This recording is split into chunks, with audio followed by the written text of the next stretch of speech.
Hello, and welcome to the 18th episode of This Week in Mappercraft. This past week was April 26th to May 2nd, and we'll be covering the years of 2015, 2019, and 2021. As always, all information here can be found on the Mappercraft wiki, which is linked in the description along with the server itself. Let's get into the years. Only 3 years this week.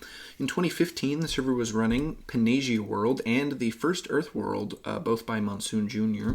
In 2019, the server was running Earth World 7, hosted by Xenodyne.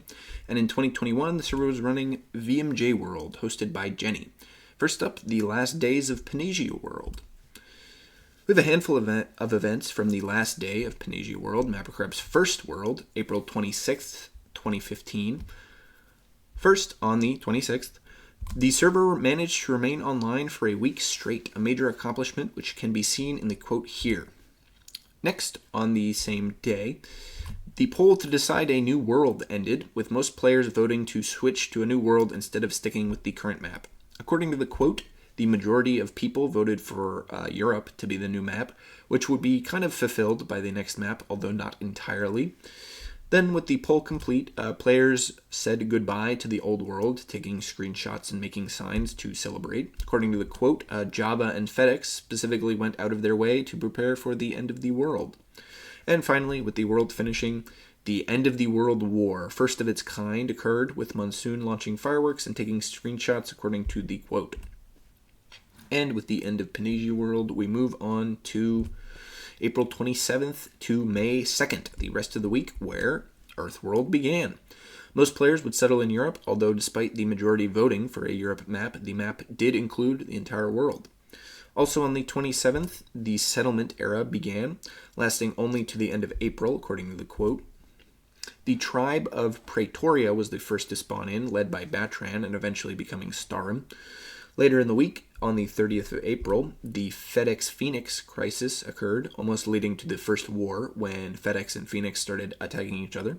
According to the quote, FedEx promised to kick Phoenix out and that he would, quote, never see the light of day again. However, despite that, war did not immediately follow, I guess, so I'm assuming they will fight in later weeks. And finally, for the last event of 2015, we have the beginning of the Imperial and Development era, which would last until the end of Earthworld 1, according to the quote here, which was July 15th. This era was defined by the formation of several different empires, which would continue into future Earthworld maps. And now, time to move on to the next year. And here we have a couple of events from April 26th to May 2nd, 2019, basically the only eventful week of Earthworld 7. Finally, on the 1st, on the 30th, France and Imperia gained independence from Starum as the nation started to face some amount of inactivity and internal decline. According to the quote, Imperia quickly became a protectorate of Araga, a major win for Starum's long-term rival.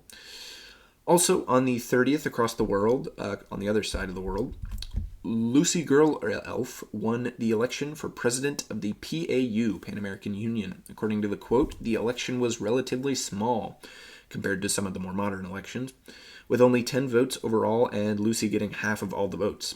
It was apparently a relatively interesting election, with the other two candidates aggressively attacking each other, which led to their sort of rejection by voters. Lucy ran on a peace and prosperity platform, which was quickly upended on May 1st, 2019, when Araga annexed Starum, which essentially meant that only two nations remained as superstates to the end of the world. Additionally, according to the quote, Araga also officially annexed Imperia at this time and would eventually invade France, sparking a Cold War between the two remaining powers in the world.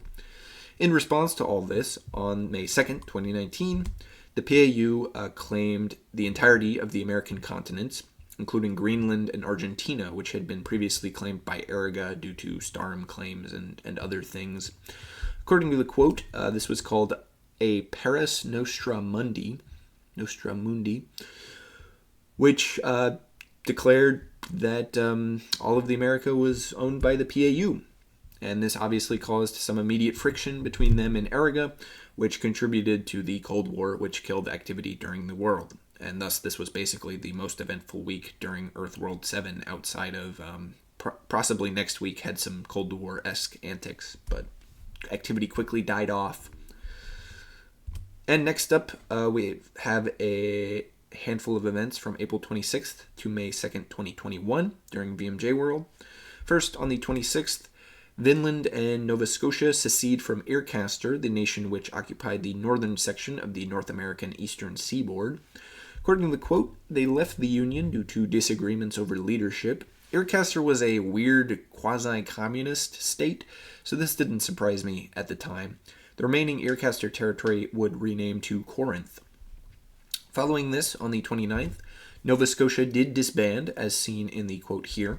Presumably their members didn't want to play anymore, or perhaps moved to a different area. A day later, on the 30th, Almundia claimed the former Nova Scotian territory. The quote doesn't mention it, but presumably this was to preserve the builds, as Almundians had some connection with the Nova Scotians, I believe. Also on the 30th, Aircaster would actually reform, as the nations of Corinth and Vinland reunited. You can see that in the quote here. I'm not sure quite what was going on internally, but presumably the Nova Scotians were a major factor in the nation breaking apart in the first place, and with them gone, the nation was able to be reformed. Not a super interesting week in 2021, unfortunately, but that is the last year we have for this week.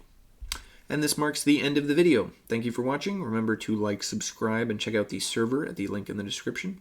As always, if you have any additional information about any of these events, leave a comment down below or go ahead and add it to the Mappercraft wiki. See you next week for May 3rd to the 9th.